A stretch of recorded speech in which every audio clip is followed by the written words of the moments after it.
Hello, guys. So, today we're going to be discussing a very interesting topic that comes from this text, A White Man's Burden. Yes. And I'm here with Laura Segel from 3rd N, and Mila Karsgaard from 3rd N, and Severin Storm from 3rd N, and my name is Viggo Brockhoff from 3rd N. So guys, you read the text? Yeah, maybe you could start to introduce the text. It's a poem. Exactly, it's a poem. Yeah, and it's written by Richard Kipling, I think he's called. Rudyard Kipling. I think. Rudyard Kipling. Rudyard yes, Kipling, yes. From 1899. He was a British journalist and an author, and he himself was actually born in India and sent to the boarding school in England where he was six years old. Yes. And I think there's something about he received like a Nobel Prize for literature in 1907, I think it was. Yeah, exactly. And as we said, he wrote the poem The White Man's Burden in 1899. Mm. Yeah. So maybe we can start to talk about question number 2 about the poem. Yeah, it's What did it say? it says to whom, in what historical context did Kipling write the poem? Okay, I think it was addressed to not the British but the Americans in the beginning of the process of colonizing the Philippines. Yes? Exactly. Yes. Yeah. He basically says that the people are obligated and they should take up the white man's burden, as he says in the beginning of every stanza. Mm. Yeah. And he says that now that they've colonized the Philippines, they should give them educations and Christianity and jobs, and it probably won't be easy, but and they will face resistance, but it's the right thing to do. Exactly. And they should be prepared for the blame and hatred from the indigenous people. And in that way, he also kind of, what can you say, reflects on the name of this poem and the repetitions of the saying, the white man's burden. Yeah. Yeah. Okay, question 3. What does the burden refer to? What is to be done include quotes? Okay, I think it means that the burden of the white man is to like civilize the native people, and this must be done by colonizing. I think he means like the white men are responsible for this to happen, and you can see it in the quotes like take up the white man's burden, send forth the best ye breed, go blind your son exile to serve your captives' needs. Yeah, Mm. I think that's a good quote. I I think that's a good quote you brought in there. The way he's saying that it's the burden of the white man is like, it says a lot about how they viewed the indigenous people back then. Mm. Yes. It's like they're like the adults and the indigenous people are like wild beasts that needs to be tamed and stuff. Exactly, Yeah. almost like a duty to the Western male. Exactly, and to- they are responsible for doing it now that they've colonized. Exactly, and it's their, yeah. And yeah, But how is imperialism portrayed in this poem? Especially like, what are the costs and the rewards?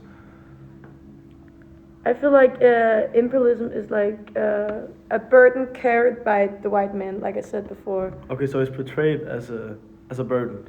Yeah, and they're like obligated to civilize the native people, and like he described that the burden has like this heavy responsibility, and highlight the sacrifice they made for like colonizing the natives.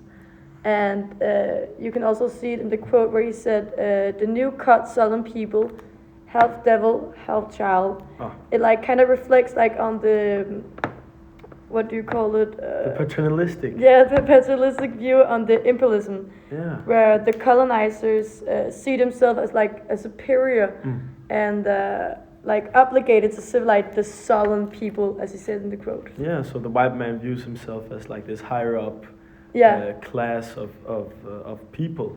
Yeah. And it's their duty to help and uplift these very, what can you say, ungifted people as they might mean.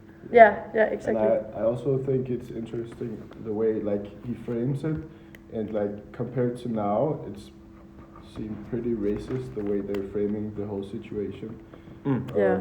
Today you wouldn't say it with those words and No, probably not do exactly the same things. but not back then either. Probably they wouldn't view us as a racist point of view. No, of course not. But it is pretty racist when you look at it, or how Yes. they describe the people. Yeah, if you really take it into Yeah, context.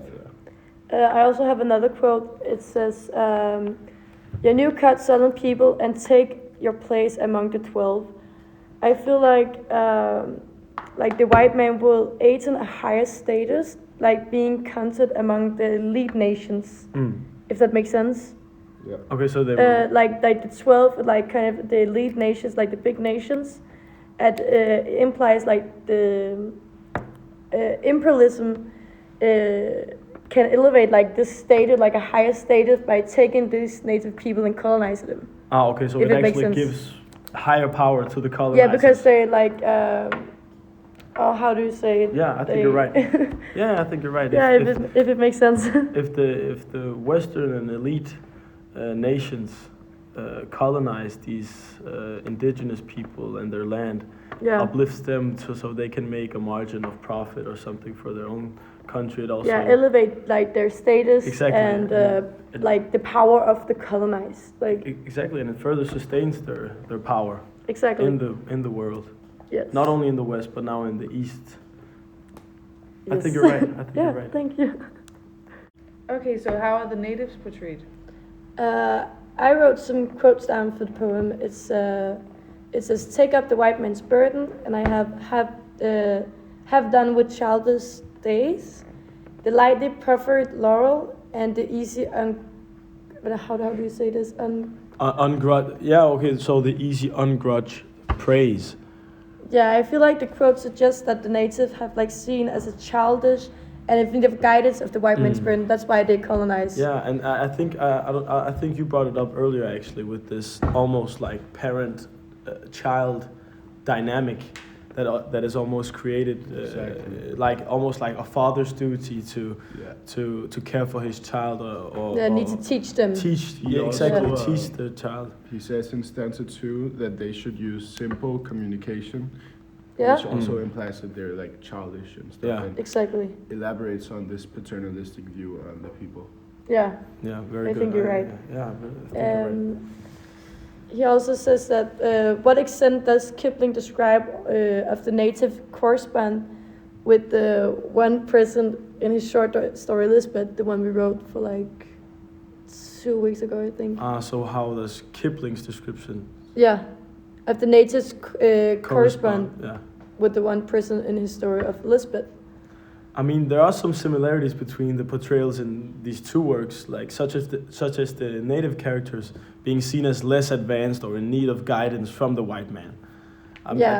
That's very clearly portrayed in both of these texts. Yeah, I think you're right about that. Yeah, like the natives are like seen like a more less person, if you can say so. I don't know if you can. Yeah, like And the white man, like they need to be not rescued in that way, but like but uplifting. being taken care of, but by the Exactly. white man, because they're like much clever, need to teach, and they have like the They're guardians stronger. for him. Yes, the power. So we can say that the natives are viewed as Yeah, weak and uncivilized folks and people, and In Kipling's the point of white view, man yes. is the stronger, more clever, higher class yes, man of course. who needs to take responsibility for Yes. these weaker countries and uplift them Yeah. and Exactly. for their there's, own what can you say, their own profit or They think highly of themselves. yeah, exactly. Yeah, Also in stanza 5, he says that the people who do this shouldn't take any recognition or praise for this job because it will be seen by their peers, which Yeah. also makes them seem like higher up and like better people, that they just do this without taking any recognition or form Yeah. of payment for it. Yeah. yeah, I think you're right. So really they're doing this as almost a burden, but it's also to their own advantage that they are colonizing, not only just to help and uplift these people, but also for the West's own advantage. Yes, I think you're right. All right, but I was just thinking, in you guys' opinion, what would be the modern reader's primary objections with this poem? Well, I definitely think that in this day and age, people would of course feel what can you say, resentment against the colonizer, Yeah. like primarily just because it's viewed as racist in this day and age, Yeah. and oppressive, and sort of colonization as a whole is viewed very viewed down upon in this day and age. Yeah. And Yeah. also, I think that people would feel like this sort of self-pity of the colonizers, like they're feeling bad or they're feeling sorry for themselves because this is a thing that they chose to do, when in reality it's just colonization is a choice. And the way he makes it sound like a duty or a burden is very ungrateful. I think people would use that today. Yeah, I also just think to talk about this is very good, or like to talk about this just shows how far we've come about the view on this kind of stuff. Yeah. Like Exactly. in our day and age, Agreed. people like resent this kind of view, paternalistic Exactly. culture very much, which is a good thing. Yes. Yeah. But thank you for today. Thank you for listening to this podcast. It was very interesting to talk about this poem, and we'll see you next time. And bye bye, guys.